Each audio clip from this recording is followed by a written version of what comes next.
Hello, Mobile on Air attendees. Thank you so much for coming to the WillowTree interactive session. I am Billie Loewen. I'm the Director of Growth at WillowTree, and I'm excited to walk through some material around how to create an RFP for different pieces of software technology. Just want to confirm quickly that people can hear me. Would you all be willing to chat at me if you can hear and see me? Awesome, thank you so much. Now I'm going to do the very scary share my screen action, which means that once I do that, it will be difficult for me to see you. I'd encourage everyone to turn video and sound on. If you have questions, I'd love to answer questions along the way. But sharing a screen and slides and simultaneously watching the chat is tricky. So if I'm not answering a question, please let me know. Maybe I will just try to leave us at this size. Question, if I leave us at this size, which allows me to see both what's happening in chat and potentially people's faces if they want to come on video and use audio, allows me to see both. Is this large enough? Can someone give me a thumbs up if this feels like a large enough view of the screen? Should be fine. Yeah, it is a lot of text. We'll make it available for download after, but slow me down. I think being able to see and interact with people is going to be an easier way to do this. All right, I am going to dive in here, but now I can see the chat, so that's a great sign. Just a quick intro. I am Billie Loewen. I am the Director of Growth for WillowTree Apps. We are a digital product agency, so that means we build websites, apps, streaming products, for some of the world's biggest brands. And then once we build these beautiful digital products, I work with those companies to help align their growth stack, so the technology underlying their engagement with their users, as well as their marketing execution strategy. So a big focus of mine just in general is the state of marketing technology.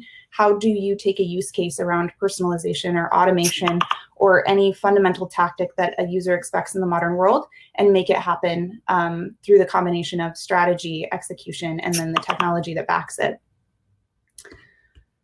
And so one of the services that we provide our clients and that we often help with is putting together RFPs to select new technology vendors. So this could be anything in a larger space from sort of CRM would be a big one that tends to be a larger investment of both time, energy, vision that needs to go into it, process to migrate from one system to another. CDPs, customer data platforms, tend to be another fairly large investment just in the amount of change management that happens and technological enablement. But the same sort of framework and way of thinking about how to do homework ahead of time to put together the right types of questions so that the vendors you invite to participate in your RFP can give you great answers that lead to an awesome investment choice, can be applied really to anything. It can be applied to a much smaller sort of piece of tech, something that just has a single use case. But anytime you're entering a competitive ecosystem, this is the framework that we tend to use.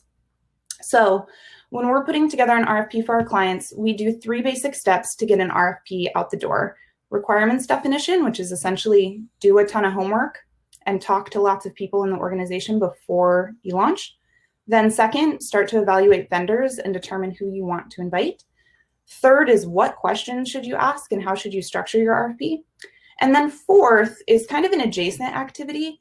It's really thinking about through this process, what kind of pre-work is going to need to be done to ensure that data health is such that it lends to a successful technology implementation and adoption, and what kind of communication or phased rollout plan is going to work best to ensure minimized time to value with a new piece of technology and teams that are ultimately in the loop. So I'm going to share some really specific and tactical recommendations across all of these steps. And then I can slow down at any point and answer questions as well. So feel free to jump in. So always when we're helping to write an RFP for any piece of technology, we start with a requirements definition. So really what this means is, what is the technology going to be used for? What do we really need? How do we have a shared vision for what this technology should do for the business? And how is it going to serve users? But before I dive into the activities and then ultimately the deliverables that we produce during this stage, I want to start with this. One of the biggest things that we see around digital transformation projects that fail, as far as a vendor is selected and then that technology moves to an implementation and an integration phase within the organization, and something happens that technology does not produce the value that it was supposed to when it was being selected, is typically because of a lack of shared vision. Communication early before a new piece of technology is introduced to an organization about how it's going to be used, how different teams within the organization will interact with it, what outcomes they're going to need to drive by leveraging that technology is really critical. Starting to communicate early and open a wide net to conversation and shared understanding is one of the most important steps to ensuring a successful RFP through to completion. But when we start to put together an RFP, the first thing we do is stakeholder alignment. So we get the most important stakeholders from both leadership and people who are day-to-day doers of different types of channel marketing, product development, IT audience creation, sometimes security. And we start to just ask them questions. We ask them about what tools they work in, what kind of pain points they have, what sorts of initiatives they'd love to be engaging in if they had the right tech. This helps us get some shared outcomes. Then we start to investigate the actual technology market available for this industry and for this in particular client based on various needs. So we usually start by trying to understand who our clients' competitors are and what is their growth stack. What are they using to solve? What technology are they using to solve the problems that we're trying to solve for here? And we also just do like a basic Google search around any vendors that are coming up as far as potential top choices to see if any red flags emerge out of basically media. Has there been a data breach? Has there been some kind of acquisition? What kind of news do we need to know about potential vendors that we're going to dig into? Then articulating a shared definition of the critical problems that a piece of technology is going to solve is really critical. I've found that when you start to talk to stakeholders about what a CDP is, for instance, or what a CRM is, and what it should do for the business and what problems it should solve, there are wildly different senses of understanding across even small businesses, but also large, around what technology should do. So just taking a moment to say, what is this technology and what's it going to do for us goes a long way. And then we always try to articulate just a few primary KPIs about how we'll quantify the success of the adoption of the new technology. So to give some color to this, here's an example of what we wrote for a CDP definition. The key here was to keep it really simple and keep it very straightforward. One of the most important things around this CDP definition for this client was that it didn't say anything about some of the things that they really would have loved a CDP to do, but that weren't critical capabilities, like machine learning or probabilistic matching for offer management. We tried to keep it very simple and focused on what the technology had to accomplish, not any of the nice to haves. And then we started thinking about what are the KPIs that make sense for this business to prove that this technology is driving bottom line results. So things like reduction in data latency when you're in campaigns, faster business intelligence cycles, improved campaign performance, and less engineering time were all cost drivers. Out of this phase, the things that we think about producing as far as communication, pieces that communicate what the vision is and what next steps are documents that just outline what capabilities are we trying to add. So what are the critical capabilities for this business to get to their engagement vision? So these are usually just single words that you can start to almost like put a scorecard or a gap analysis behind. Second, we write really good use cases. We tend to stick to 5 if possible, maybe 10 when you're thinking about operationalizing different features of the tech. But generally, specific use cases, simplified and fewer, is better than having a whole bunch that are disorganized. And then we do a gap analysis. We really try to understand within your current tech ecosystem, how close could you get to your use cases and your vision state, or what other pieces of technology will be critical in addition to the tech that you're adding to get you to the capabilities that you ultimately need. So here's an example of some of the critical capabilities we might identify for, again, this is a CDP, identity resolution being one. Two, just the fact that it has a mobile SDK, that mobile is a critical component of data gaps in a number of organizations. Having a broad integration ecosystem was one that was critical. And then we start to match those to use cases. These aren't on the right, what you see aren't necessarily how we would build out a use case. This is just really like the title of the use case itself. But working on cross-device identity matching for the purpose of having a 360-degree view of product use for individual users, or creating a unified and persistent consumer ID so that you can bring all data points around their online and offline activities into one place. So just examples, if anything, I want to point out, keep it simple. I think this is also a good point in time where we try to identify some key risks. So some of the risks that we see commonly when we're helping companies choose new technology vendors is that A, there's a ton of buzzwords. So things like machine learning, artificial intelligence are big ones. Journey mapping can sometimes be a big buzzword. These are things that actually require a tremendous amount of strategy to pull off accurately and to do really well, but they tend to be lumped together as just a capability or a feature that you can add through any tool set. So anytime you see buzzwords, start thinking, do we actually have a strategy to get us to this capability that's being demonstrated in a single buzzword? And if not, let's take pause here, because it might mean we need to align in our communication stream around what a new piece of technology can or can't do. A second conversation that I think is really important is understanding whether or not, as a business, you need one piece of technology that does a whole bunch of things decently so that you can get a start on a number of different initiatives with one piece of centralized tech. Or do you need a piece of technology that accomplishes exactly one use case and does one thing really well, and then you can supplement that piece of technology with additional things in your infrastructure and in your architecture? This tends to be a major component of conversation. We have some clients who, when we say, hey, ultimately to achieve use case A, which it tends to be like omni-channel engagement that's automated and highly personalized, you might need 4 or 5 different tools working in tandem in an ecosystem to do that.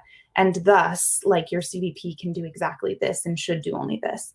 And sometimes that's a really overwhelming conversation for organizations where there's a lot of bureaucracy or politics behind selecting new technologies.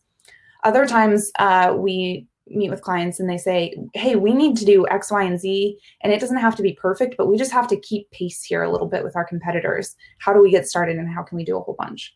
So aligning there is great. And then a constant reminder, bad data in just means bad data out. New technology cannot ever fix a bad event taxonomy, poor data health, how data is being piped, data trustworthiness across the organization.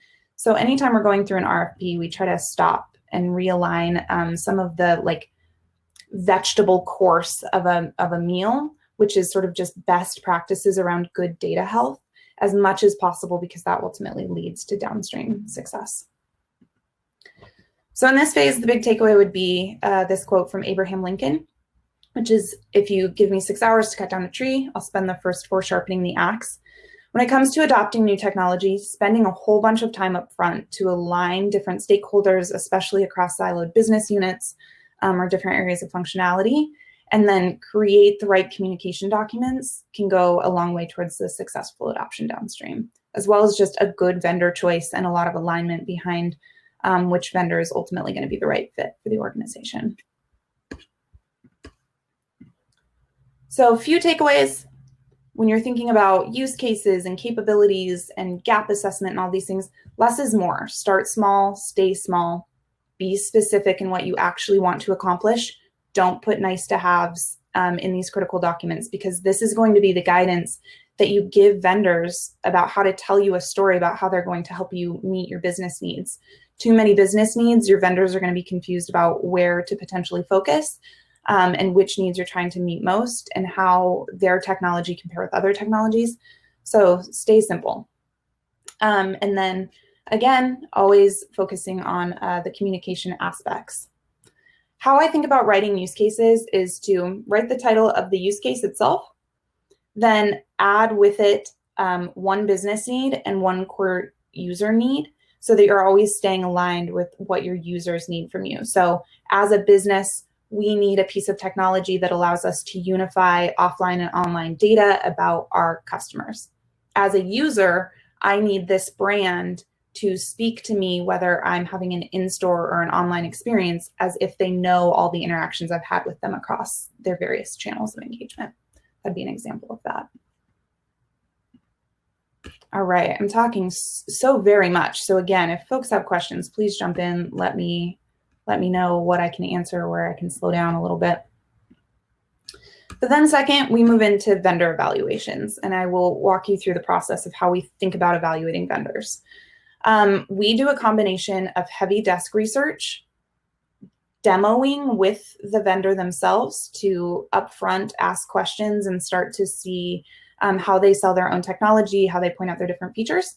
And then we ask for a sandbox, and we let our developers or our product folks and our marketers play in the sandbox and start to get a sense of the tool or look at their developer language and their libraries to really understand, what's it going to be like to live in a world where we work in this tool. But then we kind of evaluate vendors on two different sets of criteria. One, we begin to look at how they match with our use cases.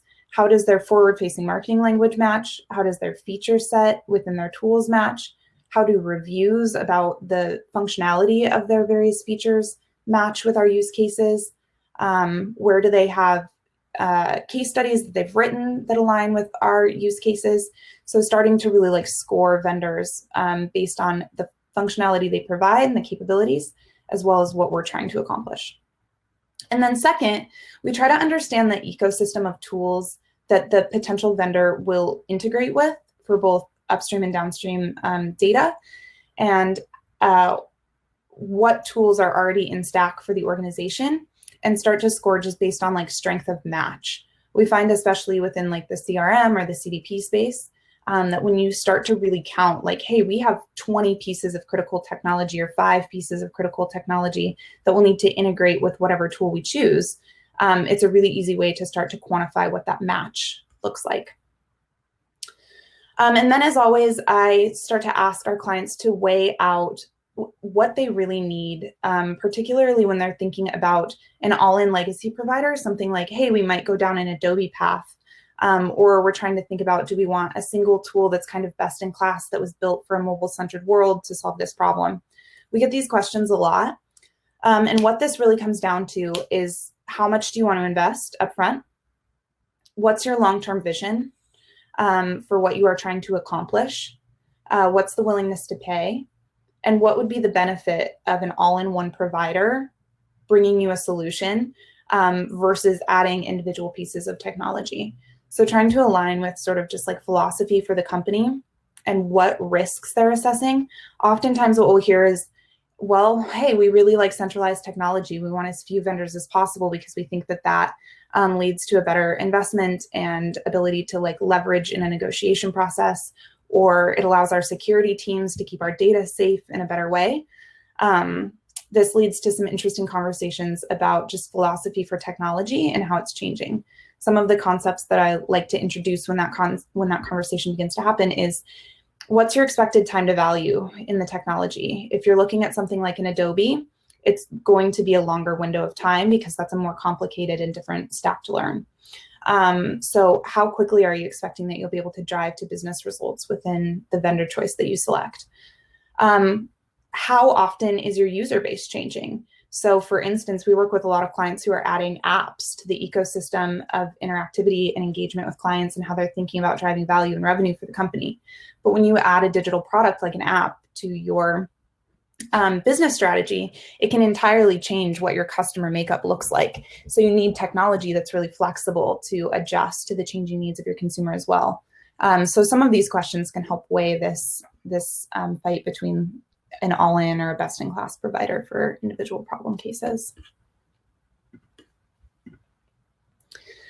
And then what we start to do is we start to look at the market for available vendors and think about how to just start stripping it down. At first, it's all about there are too many fish in the sea. Who can we sort of knock off immediately? So for CDPs, for instance, there's about 80 providers in market. Usually we start by eliminating those with fewer than 50 employees, those that are lacking US offices, those that are positioned for a business that we probably don't work with. We generally don't tend to work with startups, for instance, or those CDPs that are only really built to pair with one piece of technology, like a Salesforce ecosystem. So that's usually where we start. Just these aren't good fits. Who do we have left? And then we start to look at privacy and data security. So oftentimes organizations will know in a really quantifiable way that they can articulate what data standards are we being held to. Is GDPR important? CCPA is obviously important, but what about like SOC 2? How are you thinking about PCI compliance? And we can start to match vendors based on what compliance and what security certificates they hold, and that can be helpful. And then that's when we really start doing demos. At this point, we're usually down to about 6 to 10 different vendors who could potentially do the job. And this is when we reach out for demos, we try to get sandbox access, we start asking questions, we ask for references from their other clients so that we can talk to them, and we start doing our homework really heavily. So out of this phase, coming up with the right look for different scorecards, we usually do 5 different scorecards for any RFP that we're writing. That's maybe too many if you're trying to be sort of like lightweight and lean in how you roll out vendor selection. But if you're in a highly political environment around vendor selection, scorecards that just have a basic like, does this vendor check the box or not, is a good starting place, followed by quantifying how many of our tools will they integrate with out of the box versus how many will we need a custom integration for. And then that use case match tends to be the squishiest part towards the end. So as mentioned, when you're trying to evaluate vendors, try to get a smaller pool if possible. Of course, an RFI is another great way to think about going out to a larger group, getting some general information and then honing from there. But we recommend go with 5. Look for vendor case studies out of your industry. So one of the things that I always look for is this technology vendor, is this technology helping drive business outcomes for legacy titans in this industry? So the McDonald's of the world who have had to go through huge technological and digital transformation projects to keep pace with user demand in the market. And are they also serving disruptive brands? So brands that really build their entire value on the unique user experience that they bring through technological enablement. You generally want to see that a tech brand has both sets of clients in their portfolio and case studies driving business value for both. And then if there's any question, if we're ever, we have 12 vendors and we need to get to 5 and it's pretty political, I usually ask, hey, who's going to own driving business outcomes with this piece of technology? And let's get them in on demos. Let's let them help make some of these decisions for vendors that are on the edge of inclusion. And then finally, what questions do we ask and how do we structure an RFP? This isn't always the case, but generally, we start by asking questions about the vendor's history, what their background is, how they came to be, how they built their technology, what's on their roadmap for growth. Then we ask questions around the health and safety of our data and our data ecosystem, what their security standards are, and how they're going to make sure that the client owns their data and their user data, that it's not being shared, that it's not going to be hacked, that there's not going to be some kind of breach of data, which tends to be one of the most important criteria. And then we start to look at the vendor's distinct capabilities. So what really makes this vendor stand out in market? What distinguishes them from their competitors and their peers? And then finally, we always like to provide some business context. So being really thoughtful about what kind of context we want to give them about the work that they're bidding for, and a few use cases, and helping them understand the infrastructure that they'll be integrating with, so that they can give smart answers back.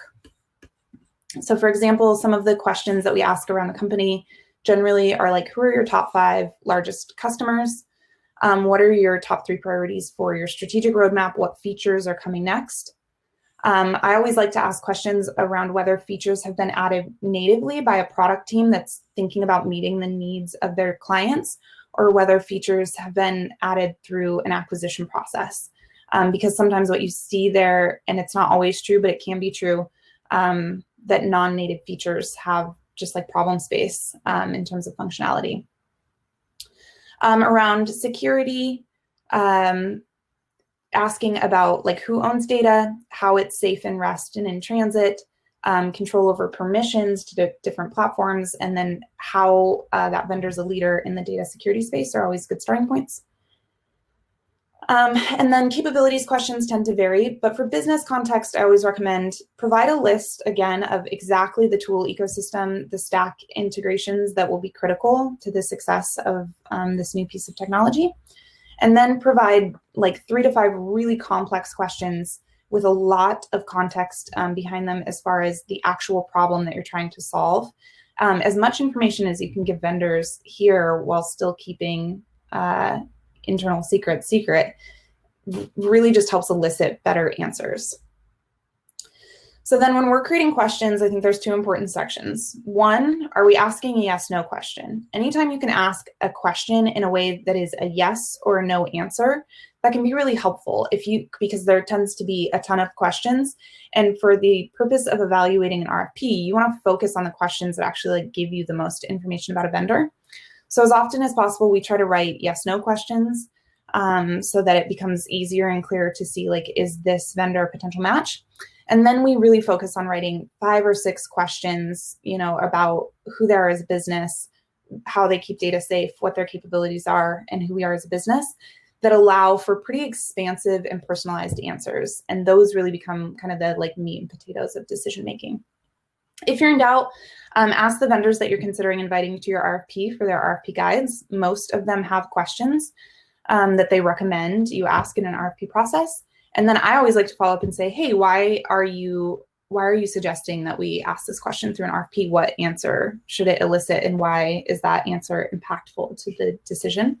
And that can be a really insightful shortcut to getting the questions. And then, as mentioned, be transparent about any context the vendor might need. And then finally, in our process, we're always thinking about like, how is this piece of technology actually going to roll into the organization? What kind of data planning is going to be necessary to ensure good data health and ensure it's successful? What kind of change management do we need to think about? So the 3 components for us that we really focus on in this planning phase are, how are we going to make sure there's clean data moving into this piece of technology so that they can get clean results out? So a unified event taxonomy tends to be the biggest starting place for us, and I'll go into why that's so important in just a moment. How are we going to communicate the vision of this project and why this piece of technology matters and what it's going to do for the business and who's going to own it and what teams are going to have the capacity to adopt all of its features is another important consideration.